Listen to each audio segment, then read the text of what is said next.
Hello students, क्या हालचाल? सब बढ़िया। माई सेल्फ हरीश वासने, स्वागत है आपका आपके यूट्यूब चैनल पर जिसका नाम है इनसाइट ट्यूटोरियल्स। तो जैसा कि हम पिछले लेक्चर तक पढ़ चुके थे प्री हिस्ट्री पीरियड के बारे में। प्री हिस्ट्री पीरियड के बारे में हमने ये पढ़ लिया था, इसके 3 क्लासिफिकेशन थे। पहला क्लासिफिकेशन था पैलियोलिथिक एज, हम आगे पढ़े थे मेसोलिथिक एज पे second classification, and third classification was neolithic age. Palaeolithic age में हमने ये भी पढ़ लिया था कि पैलियो का मतलब होता है ओल्ड, लिथिक का मतलब होता है स्टोन, तो बन गया old stone is period. Similarly mesolithic में आया था, मीजो मतलब मीडियम, लिथिक मतलब स्टोन, तब बन गया था medium stone is period. And finally neolithic age, neolithic age हमने पढ़ा था न्यू मतलब न्यू एंड लिथिक मतलब स्टोन, तब बन गया न्यू स्टोन एज पीरियड। उसमें फिर हमने दो स्टैटिक जीके का क्वेश्चन भी कवर कर लिया था। तो आज हम जो टॉपिक कवर करने वाले हैं वो है आपका इंडस वैली सिविलाइजेशन, जो किसके अंदर आता है? प्रोटो हिस्ट्री के अंदर। अगर आपको याद हो, हमारा सबसे पहला लेक्चर था जिसमें हमने ये देखा था कि प्रोटो हिस्ट्री हमारा 2 क्लासिफिकेशन था, एक था इंडस वैली सिविलाइजेशन और एक वैदिक सिविलाइजेशन। तो प्रोटो हिस्ट्री का ही एक पार्ट है इंडस वैली सिविलाइजेशन। तो चलिए करते हैं टॉपिक को शुरू। जैसा कि आप बोर्ड पे देख रहे होंगे, सबसे पहले है इंडस वैली सिविलाइजेशन के जस्ट मैंने लेफ्ट हैंड साइड पे लिखा हुआ है सिंधु घाटी सभ्यता। तो आप ये देखेंगे कि इंडस वैली को मैंने सिंधु घाटी सभ्यता क्यों लिखा है? क्यों? क्योंकि इंडस का वेदों में जो नाम है वो है सिंधु, इसीलिए इंडस वैली सिविलाइजेशन को हम सिंधु घाटी सभ्यता भी बोलते हैं। एंड इसमें हुआ क्या था, हमारी कुछ फाइंडिंग्स है इंडस वैली सिविलाइजेशन में, कुछ अलग अलग साइट्स मिली हैं मुझे, उनके बारे में पढ़ना है मैं। और होता है हमारे एग्जाम्स में बहुत सारी आपकी फाइंडिंग्स आती हैं, जैसे आप देख रहे होंगे यहाँ पे इंपॉर्टेंट फाइंडिंग्स कुछ ही लिखी है मैंने यहाँ पे, जो आपके एग्जाम पॉइंट ऑफ व्यू से इंपॉर्टेंट है। हमें सिर्फ एग्जाम क्रैक करना है, तो इसलिए हम हमारा जो फोकस रहेगा वो किस पर रहेगा? मेन पॉइंट पे या फिर मेन इंपॉर्टेंट फाइंडिंग्स पे। तो चलिए करते हैं शुरू। सबसे पहला आपका आता है 1921 पे, आपकी बहुत फेमस है, जो सबने पढ़ रखी होगी, वो है आपकी हड़प्पन साइट। हड़प्पा क्या है? एक गांव का नाम है जो कि कहाँ है? पंजाब के पास। किसके अंडर में सुपरविजन हुआ था इनके हुआ था दयाराम साहनी के अंडर इनका सुपरविजन हुआ था, जिसके अंडर ये साइट निकली थी। नेक्स्ट कौन सी नदी के किनारे? ये थी रावी नदी के किनारे। हमारी इंपॉर्टेंट फाइंडिंग्स क्या क्या थी, ये चीज इंपॉर्टेंट है। सबसे पहले इंपॉर्टेंट थी मेरी 6 ग्रेनरीज, मतलब 6 अनाज कुंड मिले थे मुझे हड़प्पा साइट पे। सेकंड था आपका सिमेट्री। सिमेट्री क्या होता है? एक प्लेस जहां पर आप डेड बॉडी को बरी करते हो, सिमेट्री मिली थी। वैनिटी बॉक्स मिला था। वैनिटी बॉक्स क्या है? एक कॉस्मेटिक आपका ये वो होता है जिसमें एक बॉक्स होता है जिसमें सारी वुमेन अपने कॉस्मेटिक आइटम प्लेस करती हैं। सिमिलरली आपको मिला था एक स्टोन सिंबल मिला था, किसका? लिंगम एंड योनि का। और क्या मिला था आपको? डाइस मिला था। तो यहाँ पर आपकी हड़प्पा साइट के बारे में सारी इंफॉर्मेशन कंप्लीट होती है। आप देख सकते हैं बिल्कुल मैंने टेबल फॉर्म में बनाया हुआ है, जिससे कि आपको कोई परेशानी ना हो आपको पढ़ने के लिए, और आप रिवाइज बहुत अच्छे से कर सकते हैं जल्दी से। नेक्स्ट आता है 1922 ईयर। 1922 में जो मेरी साइट आई थी वो है मोहनजोदारो। इस पर एक मूवी भी है, कमेंट सेक्शन में बताइएगा कौन सी मूवी है, कौन एक्टर था, कौन एक्ट्रेस थी। ये एक मोहनजोदारो क्या है? ये एक सिंधु वर्ड है। क्या है? एक सिंधु वर्ड है जिसका मतलब होता है माउंट ऑफ डेड। अब आप कहेंगे माउंट ऑफ डेड क्या? यहाँ पे का पहाड़ था? जी हाँ, यहाँ पे मुझे 7 लेयर्स मिली थी डेड बॉडीज की, इसलिए इसे मोहनजोदारो कहा गया, जिसका सिंधु वर्ड है जिसका मीनिंग है माउंट ऑफ डेड।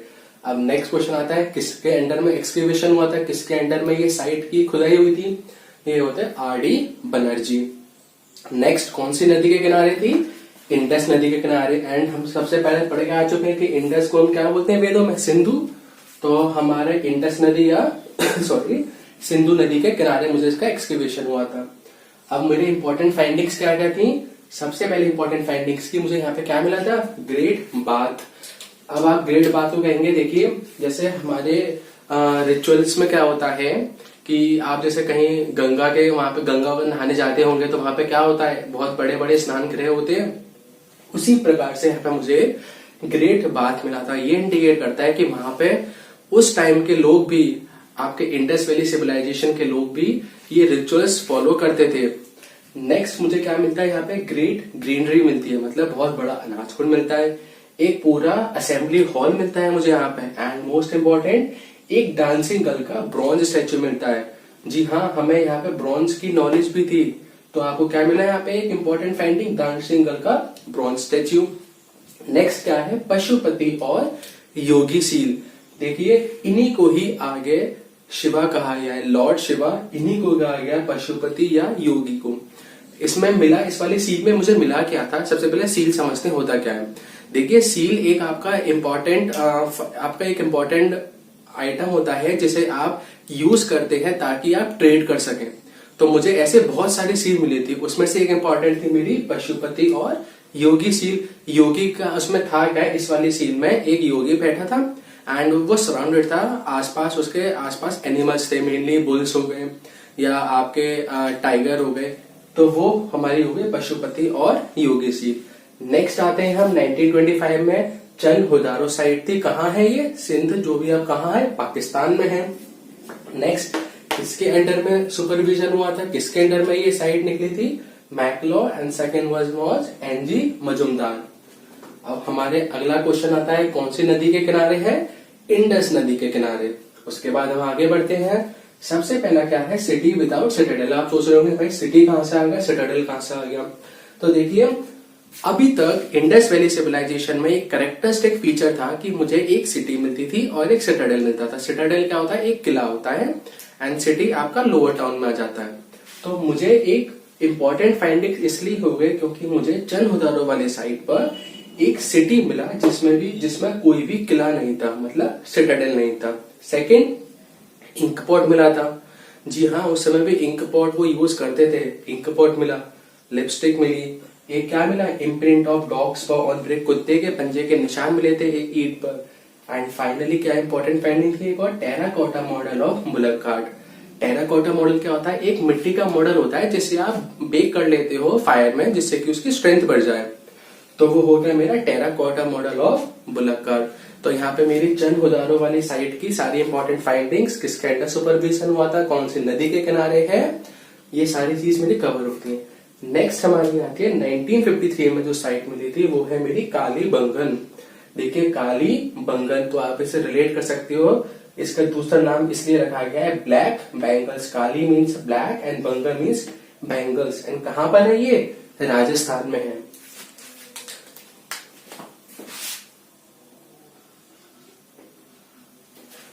नेक्स्ट आता है किसके अंडर में सुपरविजन हुआ था, ये थे हमारे अमलानंद घोष, जिनके अंडर में ये साइट आके कालीबंगन का एक्सकवेशन हुआ था। कौन सी नदी के किनारे है, ये है घग्गर नदी के किनारे। क्या क्या इंपॉर्टेंट फाइंडिंग्स थी, सबसे पहले इंपॉर्टेंट फाइंडिंग थी मुझे यहाँ पे पूरा प्लफ्ड फील्ड मिला था। नेक्स्ट सिलिंड्रिकल सील मिली थी। सिलिंड्रिकल सील इंपॉर्टेंट फाइंडिंग कैसे हुई, क्योंकि अभी तक मुझे जो सील मिल रही थी वो मुझे मिल रही थी स्क्वायर शेप की। For the first time I found cylindrical seal, therefore it is an important finding in Kalibangan site. Last आता है मुझे बोन्स मिली थी किसकी, कैमल की। कहां पर, आपकी कालीबंगन में। तो इसी के साथ हमारी ये 4 साइट फिनिश होती है। तो अब हम पढ़ेंगे अपनी नेक्स्ट साइट्स के बारे में। 5th नंबर पे आती है मेरी साइट लोथल, जो कि कहां पर है, गुजरात में है। एंड कौन से ईयर में इसका एक्सकेवेशन हुआ था, 1957 में। किसके सुपरविजन में इसका एक्सकेवेशन हुआ था, SR राव। नेक्स्ट कौन सी नदी के किनारे ये साइट थी हमारी, ये थी भोगबाज नदी, या फिर आप इसे ये भी कह सकते हैं it is located on the gulf of Cambay, and इसी को कैम्बे को बोलते हैं खंबात।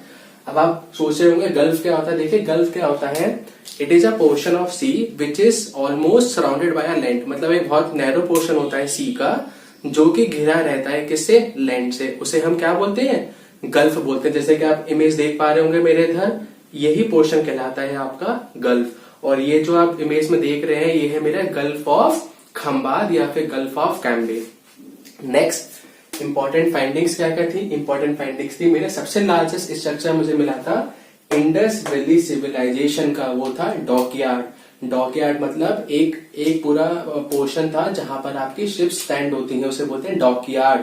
तो पूरा का पूरा डॉकयार्ड मिला था मुझे, कहां पर, लोथल पे। नेक्स्ट राइस हस्क मिला था। राइस हस्क क्या होते हैं, आपके चावल है, राइस की जो आउटर मोस्ट कवरिंग होती है वो होती है rice husk. And permanent flooring मतलब पक्का फर्श मिला था। अब आप इसे रिलेट कर सकते हैं, देखिए डॉकयार्ड, और मुझे ये साइट कहाँ मिली है, गल्फ ऑफ कैम्बे के पास, जो कि सराउंडेड है सी से। तो बट ऑब्वियस सी बात है डॉकयार्ड मिला है, इसका मतलब मेरी ट्रेडिंग होती होगी शिप्स के द्वारा में और सारी सिविलाइजेशन में या फिर और सारी कंट्रीज में जाकर हमारी ट्रेडिंग भी हुआ करती थी, तो हम यहाँ से इस चीज का भी इंटरप्रिटेशन कर सकते हैं। नेक्स्ट आगे बढ़ते हैं। 1964 में साइट थी मेरी Surkotada, where it is in Gujarat. किसके सुपरविजन में हुई थी ये? जेपी जोशी। एंड रिवर, ऐसा अब जो उस समय रिवर थी एक बहुत छोटी सी नदी थी जो कि कच्छ रीजन में गिर रही थी, बट अब वो एक नाला बन चुका है, इसलिए उसका यहाँ पे रिवर का कुछ नाम नहीं है। सेकेंड, कौन कौन सी हमारी इंपॉर्टेंट फाइंडिंग्स आई थी? फर्स्ट वन वॉज हॉर्स की बोन्स मिली थी, नेक्स्ट ओवल ग्रेव्स मिली थी एंड पॉट बरियर्स। आगे बढ़ते हैं। सेवेंथ, 1974 में एक साइट थी जिसका नाम था बनावली, और कहां पर है? हरियाणा में है। किसके सुपरविजन में इसका एक्सकेवेशन हुआ था? He was RS Bisht. कौन सी नदी के किनारे? सरस्वती नदी के किनारे। एंड सरस्वती नदी अब तो बहती नहीं है, अब कौन सी नदी बहती है इसके अब कौन सी नदी बहती है इसके प्लेस पे? वो है घग्गर नदी। कौन सी आपकी इंपॉर्टेंट फाइंडिंग्स हुई? सबसे पहले इंपॉर्टेंट फाइंडिंग्स थी लैक ऑफ चेस बोर्ड और ग्रिड पैटर्न। अब आप भी सोचेंगे ये है क्या चेस बोर्ड? यहाँ पर चेस पर खेलते थे, क्या आते? देखिए अभी तक जो मेरी साइट्स मिली थी तो उनमें हमारा एक चेस बोर्ड पैटर्न मिलता था। चेस बोर्ड पैटर्न देखिए आपका ऐसा होता है, ये इस तरीके का होता है, तो ये कट करते हैं at a angle of 90 degree. तो चेस बोर्ड पैटर्न में क्या था, जो मेरी रोड्स होती थी वो इंटरसेक्ट करती थी at a angle of 90 degree. तो उस तरीके का पैटर्न मुझे नहीं मिला था। कहां पर? बनावली, हरियाणा में। नेक्स्ट उसके बाद आती है मेरे 1992 में धौलावीरा साइट। धौलावीरा अगेन कहां पर है? गुजरात में है। किसके सुपरविजन में हुई थी इसकी साइट का excavation? JP Joshi and RS Bisht. JP Joshi and RS Bisht के सुपरविजन में इनका एक्सकेवेशन हुआ था। कौन सी नदी के किनारे? लूनी नदी के किनारे, जो कि कहां पड़ती है? कच्छ रीजन में पड़ती है। कौन कौन सी इंपॉर्टेंट फाइंडिंग्स थी? सबसे पहले ड्रेनेज सिस्टम मुझे पूरा मिला था, नेक्स्ट एक स्टेडियम मिला था पूरा, एंड क्या मिला था मुझे? 3 सेक्शन मिले थे टाउन्स के, जो कि कौन कौन से हैं? Lower town, middle town and Citadel. जैसा कि हम अभी इससे पहले पढ़ के आए थे कि हमारे 2 सेक्शन होते थे मेनली, एक होता था हमारा सिटाडेल, एक होता था मेरा सिटी। और यहाँ पे मुझे कितने सेक्शन मिले? 3 सेक्शन मिले, middle town, lower town and citadel. So ये बन गए आपके इंपॉर्टेंट फाइंडिंग। तो यहीं पर हमारे जो मेजर साइट्स हैं उनके बारे में हमारा पूरा टॉपिक खत्म होता है। ये वाला अगले लेक्चर में हम पढ़ेंगे आपका इंडस वैली सिविलाइजेशन के उस फीचर्स, मतलब क्या क्या इंपॉर्टेंट आपके फीचर्स रहे होंगे, कौन कौन सा रिलीजन फॉलो करते थे, इकोनॉमी कैसे चलती थी उनकी रिलीजन के बारे में, एंड कौन कौन से इनके क्राफ्ट्स, मेटल वर्किंग हुआ करती थी, वो सब के बारे में पढ़ेंगे। So please stay tuned and please like, share and subscribe my YouTube channel. Thank you.